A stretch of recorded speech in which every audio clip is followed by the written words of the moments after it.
ٹھیک ہے؟ تو اب وہ سب سارے اعمال ہمارے پیش کیے جاتے ہیں، تو ساری چیزوں پر، ہمارے ہر حرکات و سکنات پر، ہر موومنٹ پہ امام ہمارے گواہ ہیں۔ ہم جو کچھ کر رہے ہیں ان سب کو امام دیکھ رہے ہیں، اور امام کے لیے بھی ہے بصائر الدرجات کے اندر جو ہے وہ، امام کے لیے جب کوئی ایک امام قائم ہوتا ہے تو پروردگار عالم ایک روشنی کا منبع اس کے سامنے جو ہے وہ جاری کر دیتا ہے، جس سے وہ پوری کائنات کو ایسے ہی دیکھتا ہے جس طرح سے ہم اپنے ہاتھوں کو دیکھ رہے ہوتے ہیں۔ اور ظاہری بات ہے، ہر موومنٹ کو، ہر چیز کو، یعنی کہ ہم سے بھی کہیں بہتر وہ ہماری حرکتوں کو، ہماری تمام دن کی ایکٹیویٹیز کو، پورے ہفتے کی ایکٹیویٹیز کو جو ہے وہ جمعرات کے دن ان کے سامنے پیش کیا جاتا ہے، اور وہ اس سے واقف ہوتے ہیں اور وہ دیکھ رہے ہوتے ہیں۔ ہم آواز دیتے ہیں تو وہ سنتے ہیں، وہ جواب دیتے ہیں، ہماری مدد کرتے ہیں۔ اور خود اماموں کا ارشاد ہے کہ جو کچھ تم اپنی زبان سے کہہ رہے ہو، کیا سمجھتے ہو کہ تم خود کہہ رہے ہو؟ نہیں، ایسا نہیں ہے، بلکہ کیا ہے کہ ہم تمہارے لہجے میں گفتگو کرتے، جہاں کہیں ہم مصیبت میں پھنس جاتے ہیں۔ تو امام ارشاد فرما رہے ہیں کہ یہ جو ہے کیا، کہ اور ان سارے اماموں پر، یعنی کہ ہمارے 12 اماموں پر کوئی گواہ ہے تو وہ رسول اکرم صلی اللہ علیہ وآلہ وسلم ان کے گواہ ہوں گے، یہ امام ارشاد فرما رہے ہیں۔ اور پھر اسی طرح سے کلیانی نے بسند معتبر امام جعفر صادق علیہ السلام سے یہ روایت کی ہے کہ یہ آیت امت حضرت محمد صلی اللہ علیہ وآلہ وسلم کے بارے میں نازل ہوئی، اور ہر دور میں ہم میں سے ایک امام اس امت پر گواہ ہے۔ اور سارے اماموں پہ کس کی گواہی ہے؟ رسول اکرم صلی اللہ علیہ وآلہ وسلم کی۔ پھر تفسیر قرآن مجید میں احتجاج طبرسی سے نقل ہے کہ امام علی علیہ السلام سے ایک حدیث محشر کے احوال میں مذکور ہے، جس میں یہ ذکر ہے کہ حضرت رسول خدا صلی اللہ علیہ وآلہ وسلم جو ہے وہ محشر میں بلائے جائیں گے، اور ان سے یہ دریافت کیا جائے گا کہ جن رسالتوں کا حامل بنا کر رسولوں کو ان کی امتوں کی طرف بھیجا گیا وہ انہوں نے پہنچا دیا یا نہیں۔ یعنی کہ دیکھیں، رسول اکرم صلی اللہ علیہ وسلم جس وقت دنیا میں تشریف لائے ہیں، ان کی جو ہے وہ نبوت قائم ہوئی، ان کا اظہار ہوا اور ان کی نبوت چلی۔ اس سے پہلے جتنے نبی تھے، یعنی کہ حضرت آدم سے لے کے حضرت عیسیٰ تک،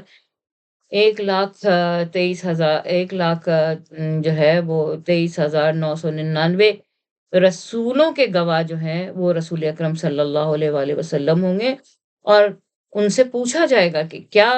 جو ہے ان رسولوں نے، جن کو اللہ نے مقرر کیا تھا، انہوں نے اپنی امتوں کو وہ سارا پیغام پہنچا دیا؟ اب رسول اس وقت ہے نہیں، رسول موجود نہیں ہے کہ حضرت آدم آئے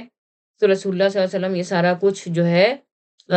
وہاں موجود تھے اور دیکھ رہے تھے، نہیں، بلکہ کیا ہے کہ رسول اللہ صلی اللہ علیہ وسلم کو یہ اختیار تھا اللہ کی طرف سے کہ ہر نبی کے اوپر جو ہے ان کی جو ہے انہوں نے جو پیغام پہنچایا گیا اس کو وہ چیک کریں، اور اس کو انشور کریں کہ انہوں نے وہ پہنچا دیا یا نہیں پہنچایا۔ تو رسول اللہ صلی اللہ علیہ وسلم کو اسی لیے جو ہے تمام نبیوں کا سردار بنا کے بھیجا۔ جو سردار ہے وہ اپنے نیچے والوں کو پر چیک اینڈ بیلنس رکھتا ہے، اور دیکھتا ہے کہ جو پیغام اسے اللہ تعالیٰ نے دیا ہے وہ امتوں تک پہنچایا یا نہیں۔ اور پھر اس کے بعد سے کیا ہوگا کہ رسول اللہ صلی اللہ علیہ وسلم عرض کریں گے بالکل ان سب نے اپنا اپنا پیغام پہنچا دیا ہے۔ اور یہی بات جب پروردگار عالم کی طرف سے پوچھی جائے گی امتوں سے کہ کیا ان نبیوں نے اپنا جو پیغام میں نے دیا تھا پہنچا دیا ہے، تو امت آپ دیکھیے کہ وہ کیا کرے گی۔ کہ سورہ اعراف کے اندر آیت نمبر 6 میں ہے کہ ضرور بالضرور ہم ان سے دریافت کریں گے جس طرف رسول بھیجے ہیں، اور ضرور بالضرور ہم رسولوں سے بھی دریافت کریں گے۔ اور اسی طرح سے سورہ مائدہ میں بھی ہے کہ وہ امتیں جو کچھ کہیں گی اس کی بھی خبر دے دی جائے گی۔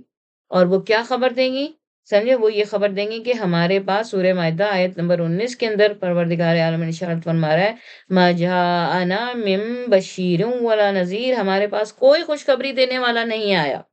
کوئی ڈرانے والا نہیں آیا۔ اس وقت رسول اللہ صلی اللہ علیہ وسلم کو اپنا گواہ بنائیں گے تمہارے تمام نبی، اور بس حضرت صلی اللہ علیہ وآلہ وسلم جو ہے وہ رسولوں کی تصدیق اور ان کے امتوں کے منکروں کی تکذیب کی گواہی دیں گے۔ کہ آپ خود جانتے ہیں کہ ایک ایک دن میں امتوں نے 70 جو ہے وہ نبیوں کو تہ تیغ کیا، اور بازاروں میں ایسے ہی گھوم رہے تھے جیسے کہ انہوں نے کوئی ایسا کبھی فعل انجام نہیں دیے، کوئی ندامت ہی نہیں تھی ان کی۔ اور ہر امت سے آپ فرمائیں گے بلا قد جاءکم بشیرا و نذیر واللہ علی کل شیء قدیر، بے شک تمہارے پاس بشیر و نذیر آیا اور اللہ ہر شے پر قادر ہے۔ تو اب یہ اس سے بتانا مقصود ہے کہ واللہ علی کل شیء قدیر سے، کہ یہاں امت کو یہ بتانا مقصود ہے کہ اللہ تعالیٰ اس بات پہ قادر ہے کہ تمہارے اعضاء سے بھی اس بات کی گواہی دلوا دے کہ ان رسولوں نے اپنی رسالت تم تک پہنچا دی ہے۔ یعنی کہ اللہ کی قدرت اس قدر ہے اور اللہ تعالیٰ اپنے رسول اللہ صلی اللہ علیہ وآلہ وسلم سے فرمایا کہ وہ جناب رسالت مآب صلی اللہ علیہ وآلہ وسلم کی شہادت کو رد نہ کر سکیں گے، یعنی کہ امت جو ہے وہ رد نہیں کر سکے گی، اس خوف سے کہیں گے کہ ان کے منہ پر مہر نہ لگا دی جائے اور ان کے اعضاء و جوارے گویا نہ کر دیے جائیں، یعنی کہ امت خوف زدہ ہو جائے گی اس بات سے کہ ان کے منہ تو چپ کر دیے گئے ہیں، لیکن کیا ہے کہ جو جسم کے اندر خون سرایت کر رہا ہے، جو آپ کی جسم میں اعضاء ہیں، آنکھیں ہیں، زبان ہے، یہ سب اس بات کی گواہی دیں کہ رسولوں نے اپنا پیغام جو ہے وہ امتوں تک پہنچا دیا ہے، امت کو یہ خوف ہو جائے گا۔ تو پھر کیا ہوگا کہ اس کے بعد حضرت صلی اللہ علیہ وسلم اپنی قوم اور اپنی امت کے منافقین، منکرین اور ملحدین کے لیے کے برخلاف شہادت دیں گے کہ کس طرح انہوں نے عناد برتا اور کیوں کر عہد رسول اللہ صلی اللہ علیہ وسلم کو توڑا، اور عہد کیا تھا؟ انی تارکم فیکم الثقلین کتاب اللہ و اطرتی، کہ تمہارے درمیان دو چیزیں گراں قدر چھوڑے جا رہا ہوں، ایک میری کتاب اور میری اطرت۔ اور انہوں نے کیا کیا؟ یہی اصل پیغام تھا رسول اللہ صلی اللہ علیہ وسلم کا کہ ان سے متمسک رہو، اور یہی وعدہ تھا جس عہد کو انہوں نے توڑا، اور کس طرح سنت رسول اللہ صلی اللہ علیہ وآلہ وسلم کو بدلا، کیسے کیسے اہل بیت رسول اللہ صلی اللہ علیہ وسلم پر زیادتی کی، اور کیوں کر اپنے پچھلے پاؤں اپنے پچھلے دین پر پلٹ گئے، کس طرح سے ارتداد اختیار کیا، اور پچھلے انبیاء کی ظالم اور خائن امتوں کی کس درجہ تک پوری پیروی کی۔ آپ دیکھ سکتے ہیں کہ کرتے ہیں لوگ، اور ان کے قدم با قدم چلے، اور اس زبردست شہادت کے گزرنے پر سب گھبرا کر اقرار کریں گے، تب نبی اکرم صلی اللہ علیہ وسلم یعنی کہ ہم سب اقرار کریں گے اس بات کا، اے پروردگار، سورہ مومنون آیت نمبر 6 میں پروردگار عالم ارشاد فرما رہے ہیں، ربنا غلبت علینا شقوتنا وکننا قوما زعالین، اے پروردگار ہماری بدبختی ہم پر غالب ہو گئی اور ہم گمراہ ہو گئے۔ تو دیکھیے کہ بدبختی کہاں سے ہے؟ جب خود کسی چیز کو دعوت دی جائے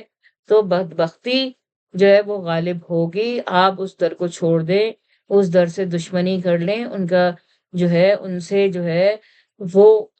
بغض رکھیں، ان سے متمسک نہ رہیں، اور قرآن پاک کی تعلیمات کو توڑ مڑوڑ کے پیش کریں، تو نہ آپ رسول اللہ صلی اللہ علیہ وسلم کے ساتھ سنسیئر تھے، نہ آپ جو ہے وہ اہل بیت اطہار کے ساتھ، اور نہ قرآن کے ساتھ۔ تو بس اس کا مطلب یہ ہے کہ اللہ کے بھیجے ہوئے دین پر آپ کا یقین ہی نہیں تھا۔ تو اس لیے اپنے اپنے دین کے کو درست کریں، اور جو پیغام محمد و آل محمد کا ہے اس سے سب متمسک رہیں، اس کے ذریعے سے چلیں اور اس کو سمجھیں، اور سمجھ کے پیروی کریں، یہ نہیں کہ بس سمجھ لیا اور ٹھیک ہے، یقین بھی ہونا چاہیے، نیت بھی ہونی چاہیے۔ ان تمام چیزوں کے لیے جو ہے آپ کو کسی اور در پہ جانے کی ضرورت نہیں، کہیں سے آپ کو بچا کچھا جھوٹا یہ سب لینے کی ضرورت نہیں، جبکہ آپ کو بہترین پاک اور پاکیزہ لوگوں سے پاک اور پاکیزہ جو ہے علم مل رہا ہے، تو اس در سے متمسک رہیے، اور محمد و آل محمد کے در سے بہترین در اس دنیا میں کوئی بھی نہیں، اس دنیا میں بھی آخرت میں بھی اس کائنات میں ان سے بہترین در کوئی نہیں ہے۔ اور اپنے امام سے متمسک رہیں، ان سے گفتگو کریں، ان کا احوال لیں، اپنا احوال لیں، اور دین کی پیروی کریں۔ اسی کے ساتھ ہم پروگرام تمام کرتے ہیں۔ یا اللہ ہمارے گناہان کبیرہ اور صغیرہ کو بخش دے، پروردگار حضرت آدم سے لے کے آج تک جو لوگ پیوند زمین ہوئے ان سب کو جوار مولا امام حسین علیہ السلام میں محشور فرما دے۔ پروردگار میرے مولا و آقا امام زمانہ کو صحت سلامتی طول عمر عطا فرما،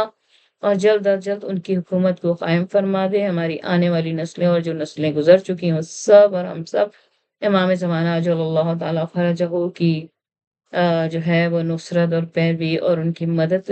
کریں۔ پروردگار عالم جو لوگ بیمار ہیں ان سب مومن و مومنات کو بحق امام زین العابدین علیہ السلام صحت کاملہ اور عاجلہ عطا فرما دے۔ پروردگار عالم جو لوگ اپنے رزق اور روزگار کی وجہ سے پریشان ہیں مومن و مومنات، آج ابھی اسی وقت ان سب کو جو ہے بحق امام جعفر صادق علیہ السلام بہترین رزق اور روزگار کی نوید سنا۔ پروردگار ہم سب کو در محمد و آل محمد سے متمسک رہے، ہم زندہ رہیں جب گزر جائیں جب بھی۔ اسی کے ساتھ اجازت دیجیے۔ الا لعنت اللہ قوم الظالمین انک انت السمیع العلیم۔ اللہم صلی علی محمد و آل محمد وسلام۔ سید ارباب قاسمی۔